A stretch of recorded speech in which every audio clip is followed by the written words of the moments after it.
Another interesting thing, there's no communication now with the tire pressure monitoring system. I mean, there are no sensors, but before it would communicate. So let's look up where that lives and I don't know, see why that's offline. Alright, so is it a clue that we lost 2 more ABS sensors and the TPMS module, which lives under here, right above the rear axle? It's a nice place for it. So I'm just checking powers and grounds. We have a test light, we have a power probe extension from the battery, so we have good power and ground right here. If we go from power and connect our test light, so this TPMS module just has 4 wires, power, ground, and communication. So the ground wire is going to be my red lead. So if we go from battery positive to the red lead, like so, the light lights up, so we have a good ground. Now,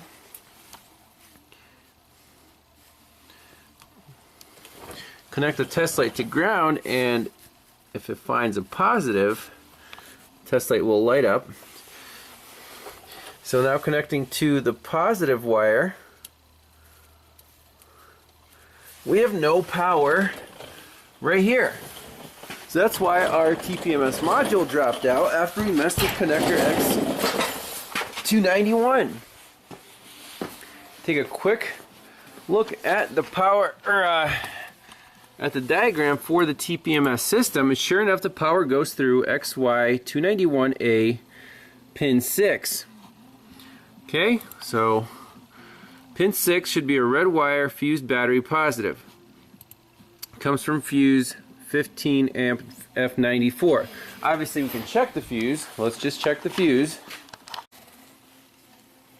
So F94 is right there, and it does feed our TPM module. So test light, battery negative, finds a positive, it'll light up. Fuse 94 is definitely good on both sides. So let's go right back to this connector and find pin 6. It's a red wire right there. So basically from the fuse box comes down here to here, and then through the connector, and then out to, you know, the right hand chassis harness. So I mean, we can unplug it. I don't really like how this connector is not really locking in all that well. I mean, you can see frustration from other people who have been here and done that. But pin 6 is going to be from 1, 2, 3, 4, 5, 6. Let me carefully put the camera right here on this huge tire. 1, 2, 3, 4, 5, 6. 1, 2, 3, 4. Yes, we do have power. 1, 2, 3, 4, 5, 6. So it is making here from the fuse, but when we plug it in, why is it not making its way through?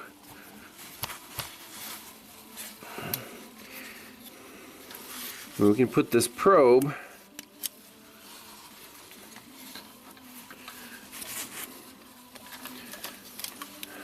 on pin 6 on the back side.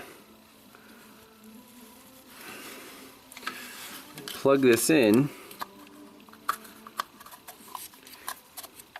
You see the tab is broken off of there, so you kind of have to be careful.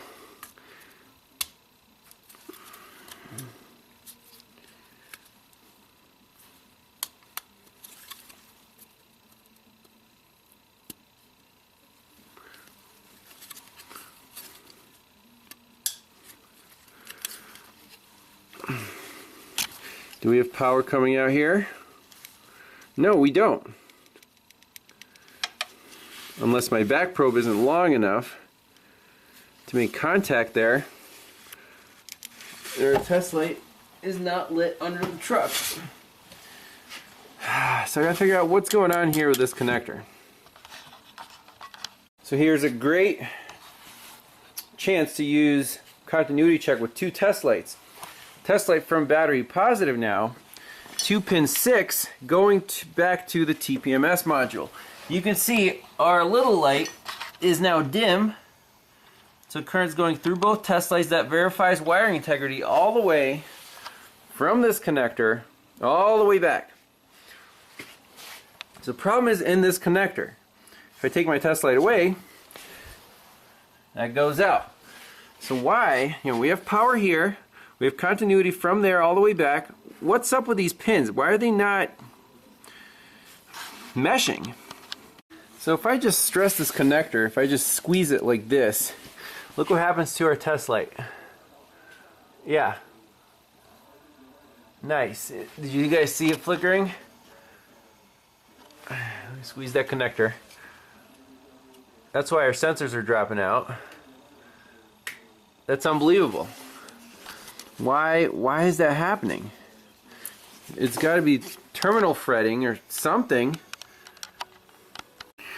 So I'm doing a drag test on the female side of these terminals with the same gauge pin as these pins here, and literally half of these small ones, it's super loose.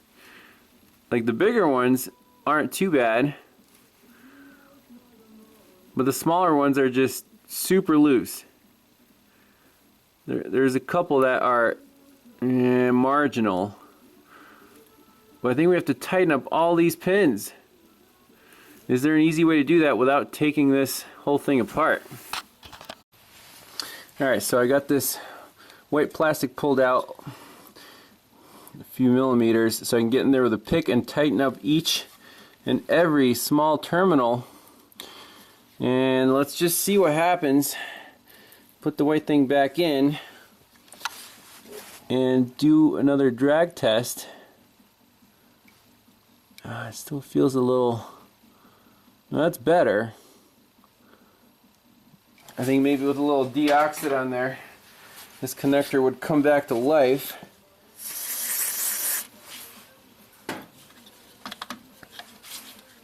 Let me just finish drag checking each and every pin because every pin is important.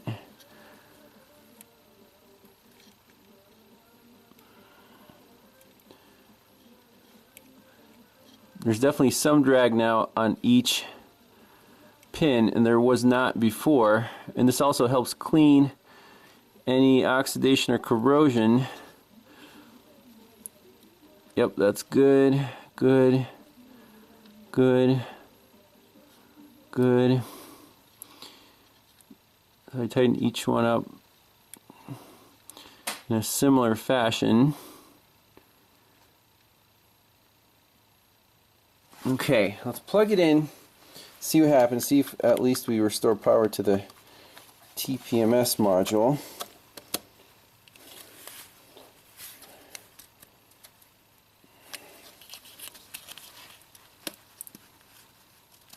If it's friendly. No, we still did not. Oh man, that connector's so finicky. Well, let's turn the key on and see if any of the ABS code's cleared.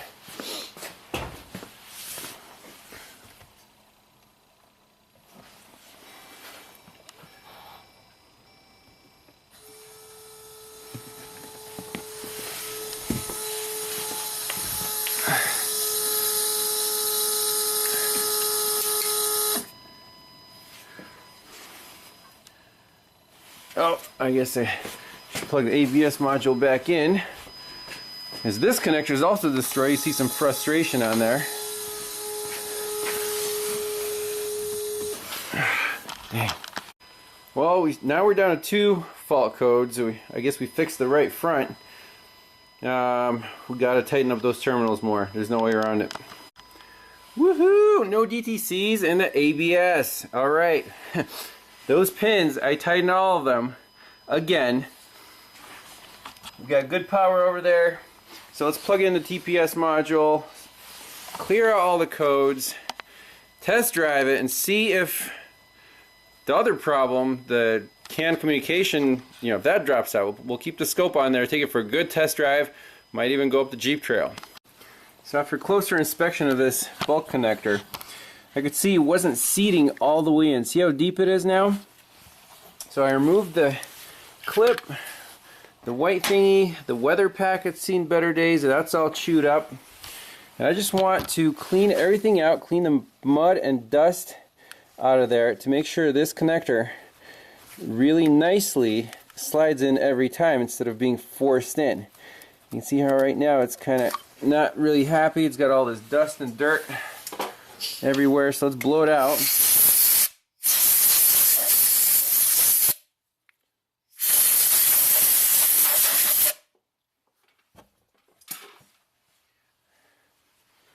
Spray with a little more deoxit, and we'll just try to slide this sucker in and see if it plays nice. So go straight in, make sure all the pins fit.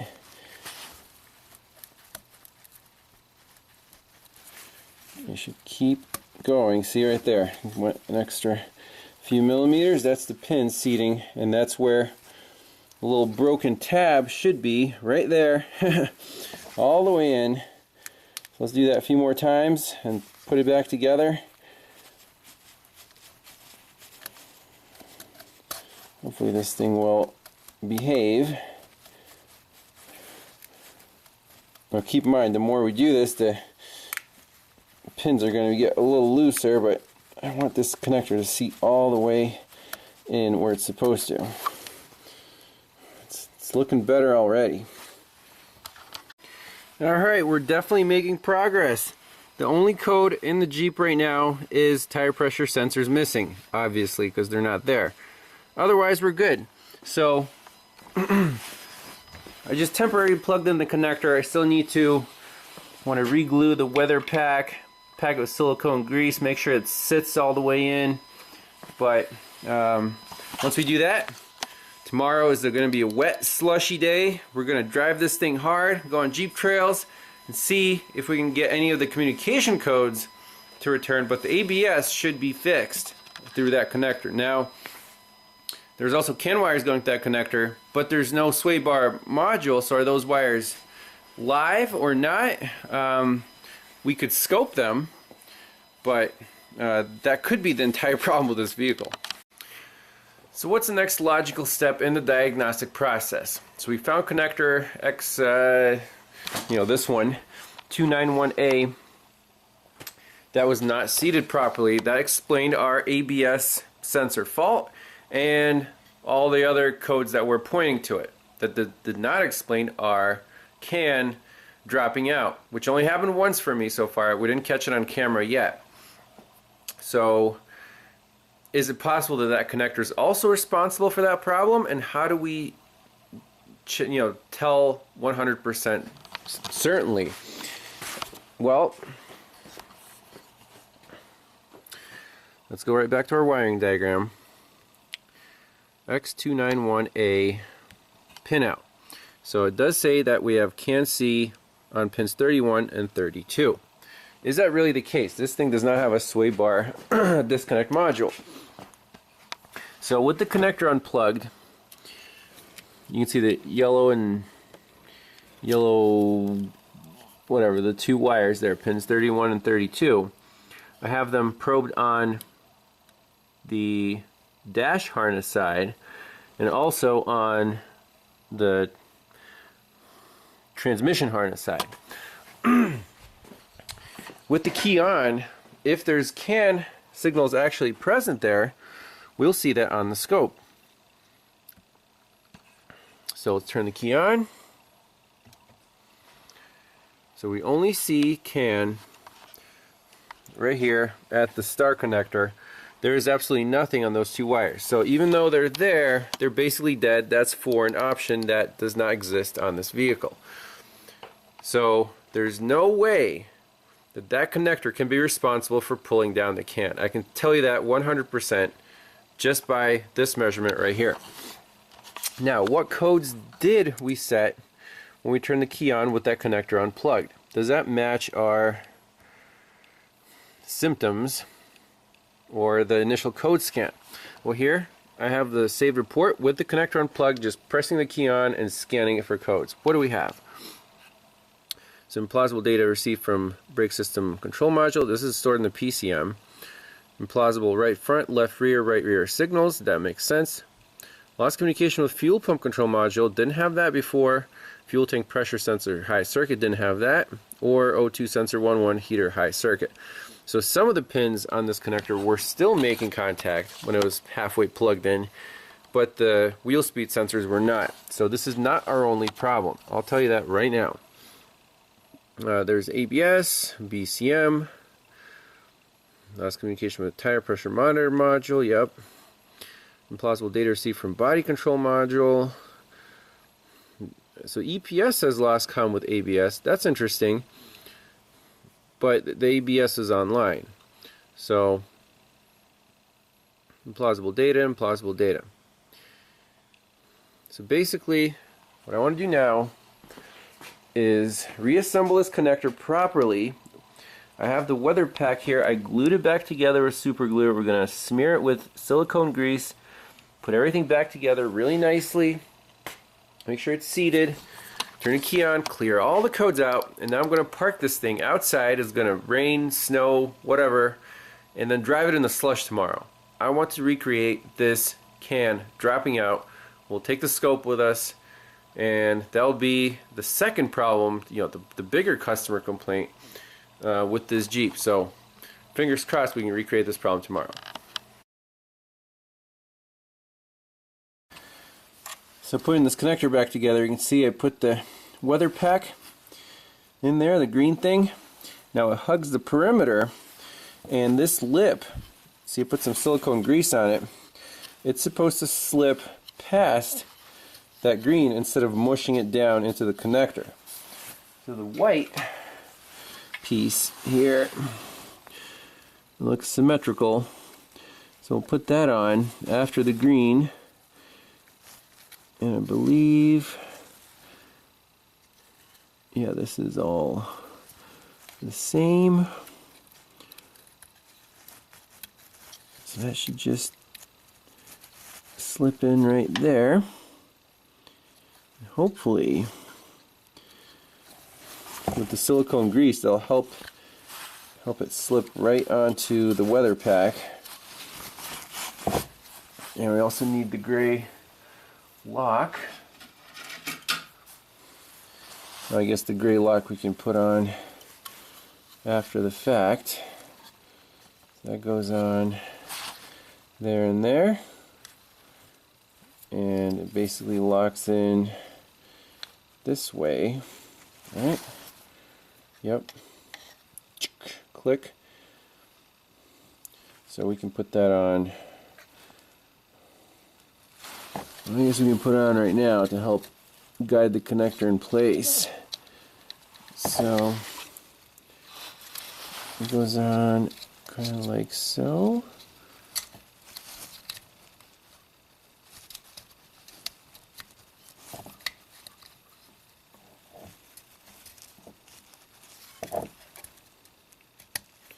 There we go. Let's give it a shot. I'm really hoping this is friendly here.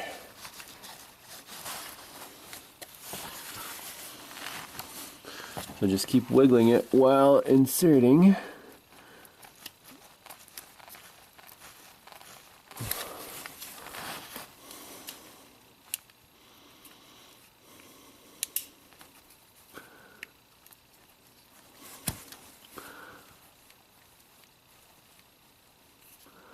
So I'm not even using the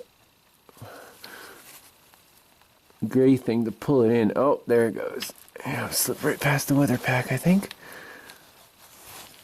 And you can verify by seeing how far it went in. Yeah, that definitely worked.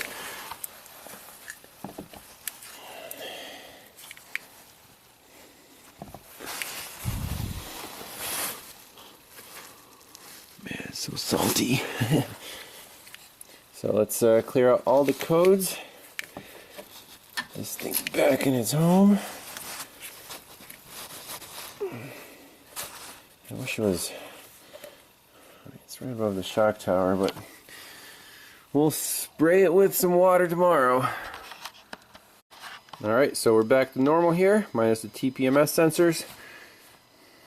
Take it for a drive tomorrow in the slush, see if anything comes up.